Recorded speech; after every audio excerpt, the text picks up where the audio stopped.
Okay, hello everyone, welcome to Gate prime.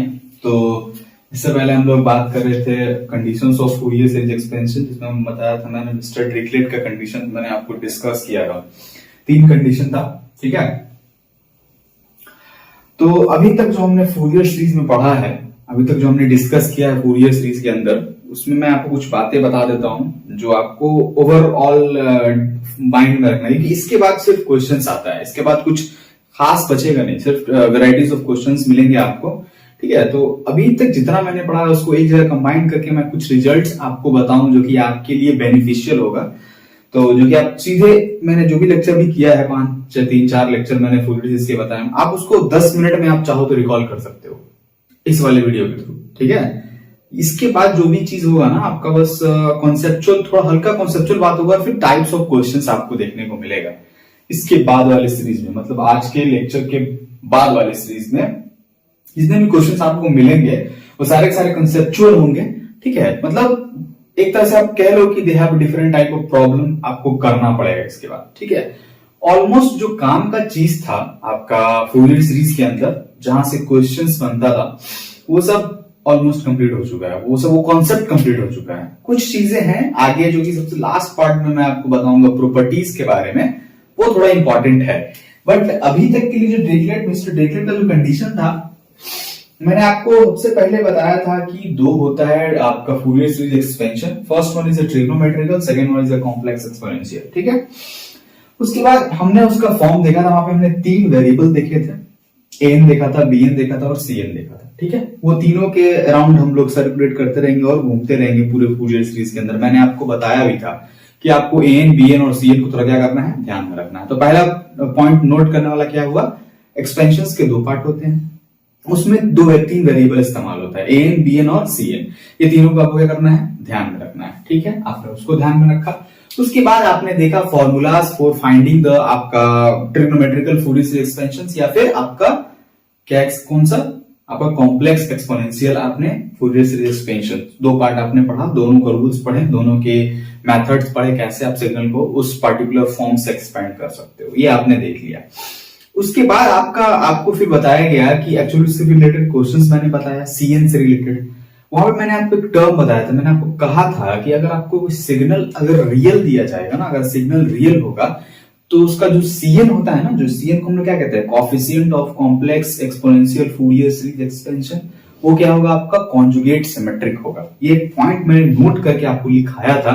और उससे related मैंने एक क्वेश्चन भी बताया था, जहां पर मैंने आपको सीएन दे रखा था और आपको एक्सटी का वैल्यू फाइंड करना था, ठीक है। और एक्सटी का वैल्यू आपको ये भी कहा था कि एक्सटी जो क्या है, रियल है, then find the value of this expansion.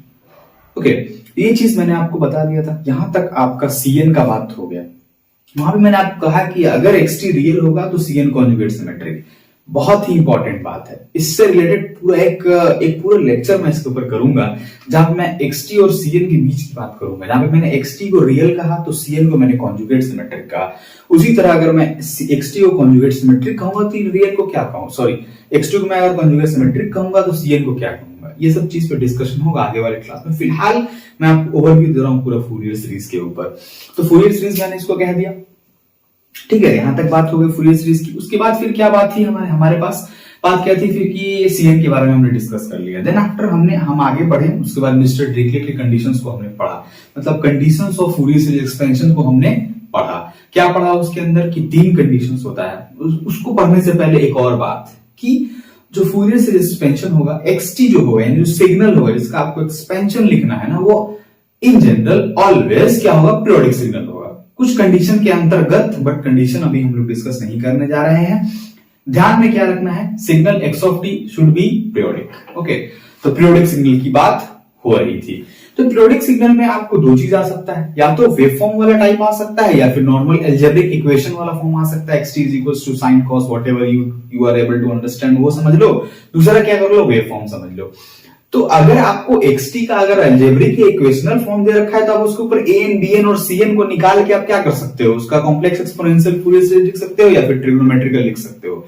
लेकिन जो वेवफॉर्म होगा, अब वेवफॉर्म है तो कैसे इसका हम लोग निकालेंगे, क्या, फूरियर सीरीज एक्सपेंशन।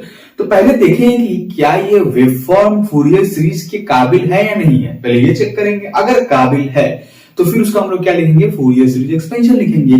तो उसकी काबिलियत को चेक करने के लिए मिस्टर ड्रिकलेट ने आपको कंडीशन दिया, that condition is nothing but the three conditions that I discussed in a previous class. That is the condition of Mr. Dirichlet to tells that the given periodic waveforms are able to periodic waveforms for which we can write Fourier series expansion or not. ये बात mister Dirichlet ने कहा, आसान शब्दों में समझो। Dirichlet साहब के दिमाग में ये बात चल रहा था कि पीरियोडिक के लिए तो होता है, तो वेवफॉर्म अगर पीरियोडिक होगा तो उसका एक्सपेंशन कैसे लिखा जाएगा, ठीक है। फॉर्मूला तो पता है, बट वेवफॉर्म को कैसे कहा जाए कि इस वेवफॉर्म का हम लोग फूरियर सीरीज एक्सपेंशन लिख सकते हैं या नहीं लिख सकते हैं। तो डिरिचलेट साहब ने कुछ कंडीशन दिया कि वेवफॉर्म को देखो, ये 3 कंडीशन को मैच कराओ। अगर कंडीशन मैच कर रहा है तो इसका तुम क्या लिख दो, तुम इसका एक्सपेंशन लिख दो। वो करने के बाद, वो कंडीशन बताने के बाद, कंडीशन क्या क्या था, उन्होंने 3 कंडीशन बताया। पहला कंडीशन क्या बताया, पहला कंडीशन कहा कि जो मैं नंबर ऑफ मैक्सिमा और मिनिमा होना चाहिए ना वेवफॉर्म के, सिग्नल के वेवफॉर्म को, वो क्या होना चाहिए आपका, फाइनाइट होना चाहिए एक टाइम इंटरवल में। फिर एक और बात उनके ध्यान में आया, वो क्या हुआ, उन्होंने कहा कि अगर आप नंबर ऑफ जो डिसकंटिन्यूटी है वेवफॉर्म का, वो क्या होना चाहिए, फाइनाइट होना चाहिए, और साइज ऑफ डिसकंटिन्यूटी क्या है, वो भी फाइनाइट होना चाहिए। 2 बात कह दिया। फिर तीसरा बात भी उनके दिमाग में आएगा, बोला कि वेवफॉर्म एब्सोल्युटली इंटीग्रेबल होना चाहिए। एब्सोल्युटली इंटीग्रेबल का मतलब, तो वो बोले, हम क्या बोलेंगे, एरिया क्या होना चाहिए, फाइनाइट होना चाहिए, क्योंकि पता ही है एब्सोल्युट इंटीग्रेबल का मतलब ही तो होता है एरिया फाइनाइट होना चाहिए। वो हमने तो 3 कंडीशन देने के बाद मिस्टर डिरिचलेट ये कंफर्टेबल हो गए कि जो पीरियोडिक सिग्नल, जो भी पीरियोडिक सिग्नल का वेवफॉर्म इस तीनों कंडीशन को सेटिस्फाई करेगा, आप उसका एफएस एक्सपेंशन लिख सकते हो। और कैसे लिख सकते हो, आपको फॉर्मूला पता है, सीएन का पता है, एक्सटी 2 तरीका पता है, कॉम्प्लेक्स वाला पता है, ट्रिग्नोमेट्रिकल वाला पता है। दोनों में से कोई एक लगा के लिख लो, आपके ऊपर है, आपके कन्वीनियंस के ऊपर है, ठीक है। तो अभी तक क्या हुआ कि एक्सपेंशन लिखने के लिए क्या इस्तेमाल करेंगे, ये हमने देख लिया। पीरियोडिक सिग्नल का इस्तेमाल करेंगे, उसका फॉर्मूला हमको पता है। वेवफॉर्म होगा तो कंडीशन लगा के चेक कर लेंगे कि एफएस हम लोग लिख पाएंगे कि नहीं लिख पाएंगे। लिख पाएंगे तो लिख देंगे फॉर्मूला को लगा के। यहां तक खत्म हो गई बात। उसके बाद फिर मिस्टर डिरिचलेट के दिमाग में एक और बात आया कि क्या सिर्फ पीरियोडिक सिग्नल जो मेरे कंडीशन को सेटिस्फाई करेगा वही, क्या उसी का हम लोग इंपल्स लिख सकते हैं क्या, नहीं लिख सकते। उनके दिमाग में एक और बात आया, तो उन्होंने एक्सेप्शन लिख दिया कि जरूरी नहीं है कि जो भी पीरियोडिक सिग्नल मेरे कंडीशन को सेटिस्फाई करे उसका ही हम लोग एक्सपेंशन लिख सकते हैं। जरूरी नहीं है, कुछ सिग्नल ऐसे भी हैं जिसका हम लोग विदाउट जो मेरा कंडीशन सेटिस्फाई नहीं भी करे उसके बाद भी हम इसका एक्सपेंशन को लिख सकते हैं।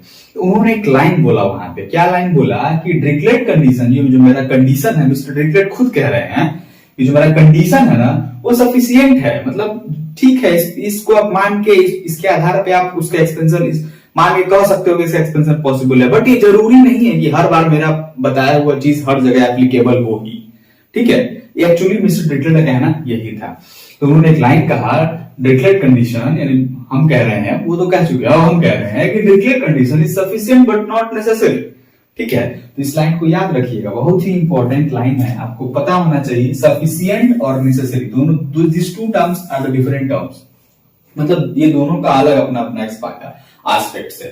तो डिरिचलेट साहब ने ये कह दिया और मैंने आपको बता दिया, ठीक है। उसके बाद उन्होंने फिर एक्सेप्शन बताया कि कौन सा ऐसा सिग्नल है, जो कौन सा ऐसा वेवफॉर्म है जो मेरे कंडीशन को सेटिस्फाई नहीं करेगा, फिर भी आप उसका एक्सपेंशन को लिख सकते हो। That signal is nothing but the impulse train. Impulse तो पता ही है ना क्या होता है, स्टैंडर्ड फॉर्म ऑफ इंपल्स क्या होता है, देखिए इस तरह से हम लोग इंपल्स को लिखते हैं, ठीक है। ये इंपल्स जो होता है ना, कहीं कहीं मिस्टर डिरिचलेट कंडीशन को सेटिस्फाई करता है, कहीं कहीं करता ही नहीं, ठीक है, कोई कंडीशन सेटिस्फाई नहीं करता है, ठीक है। जैसे कि वेवफॉर्म, जैसे कि आप एब्सोल्युटली इंटीग्रेबल वाला प्रॉपर्टी इसमें लगा लो, एब्सोल्युटली इंटीग्रेबल वाला प्रॉपर्टी लगा लो, वो क्या होगा, इसमें सेटिस्फाई नहीं करेगा, फिर भी आप इसका एफएस एक्सपेंशन पॉसिबल है, एफएस एक्सपेंशन इज पॉसिबल। क्या है, एफएस एक्सपेंशन इज पॉसिबल, ठीक है। इस बात को ध्यान रखिएगा। तो इंपल्स ट्रेन जो होता है ना आपका, मतलब जो इंपल्स ट्रेन का जो वेवफॉर्म होता है, जैसे कि मैंने एग्जांपल के तौर पे लिखा है, example number 1, example number 2, example number 3, ये तीनों में अगर इस तरह का आपको कोई भी वेवफॉर्म दिखे, यहाँ पे डिरिचलेट कंडीशन लगाने मत चले जाना, वरना सेटिस्फाई नहीं होगा, परेशान हो जाओगे, ठीक है। उससे बेहतर है कि सीधे की लाइन को याद कर लेना। डिरिचलेट साहब आसानी के लिए लाइन बोल ही दिए थे, तो इस वाले पे सीधे क्या करना, आप एक्सपेंशन एफएस एक्सपेंशन क्या करना, टिक मार देना, ठीक है। इसमें ही पॉसिबल होगा, इसमें भी एक्सपेंशन पॉसिबल होगा, इसमें भी एक्सपेंशन पॉसिबल होगा। ठीक है, तो इसमें वरी करने का जरूरत नहीं है। ट्रिकलेट साहब ने इसके बारे में कह दिया है कि ये जहां भी दिखे आपको, इसको मेरा रूल इसको मत पहनाइएगा। आप लोग लिख दीजिएगा इसका एक्सपेंशन, हम कुछ नहीं बोल सकते हैं। ठीक है, ये कहा था उन्होंने, नहीं यकीन है तो जाके पूछ लो। ठीक है, ट्रिकलेट कंडीशन जो होता है सफिशियंट होता है बट नॉट नेसेसरी। ठीक है, इस बात को ध्यान रखिएगा। एग्जाम्पल के तौर पे आप इंपल्स ट्रेन को ले सकते हैं। इंपल्स ट्रेन को जब लीजिएगा तो इसमें दिमाग नहीं लगाइएगा, सिर्फ चुपचाप से इसका एक्सपेंशन को लिख दीजिएगा। ज्यादा दिमाग लगेगा तो फिर दिक्कत हो जाएगा, ट्रिकलेट साहब के आत्मा को शांति नहीं मिलेगा। ठीक है, तो ट्रिकलेट condition is sufficient but not necessary. Okay, तो ये हुआ अभी तक का बात जहां पे आप कुछ सीखे हो। सीखे मतलब पूरा फूरियर सीरीज सीख गए हो आप एक्चुअली में, बस कुछ कुछ बातें बची हैं जो बता दिया जाएगा, टाइम लगेगा उसमें, बट एक आपके बैकग्राउंड में एक फूरियर सीरीज चल रहा होगा। आप देख के घबराओगे नहीं क्वेश्चंस को, वेव फॉर्म को, ये कैसे लिखते हैं। अब क्वेश्चन कैसे सॉल्व करते हैं वो हम लोग अब आज के बाद वाले क्लास में डिस्कस करते चले जाएंगे, प्रॉपर्टी तक। प्रॉपर्टी के बाद फिर नया एपिसोड चालू होगा, जो कि काफी ज्यादा बड़ा नहीं है बट कर लेंगे हम लोग। ठीक है, तो आपका ट्रिकलेट कंडीशंस हो गया।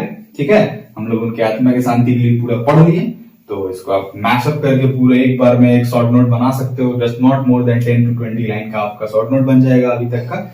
इसके बाद हम लोग अच्छे अच्छे क्वेश्चंस को करने वाले हैं। ठीक है, क्वेश्चंस को देखने वाले हैं, इसके ऊपर मैं अगले क्लास में बात करूंगा। तब तक के लिए थैंक यू।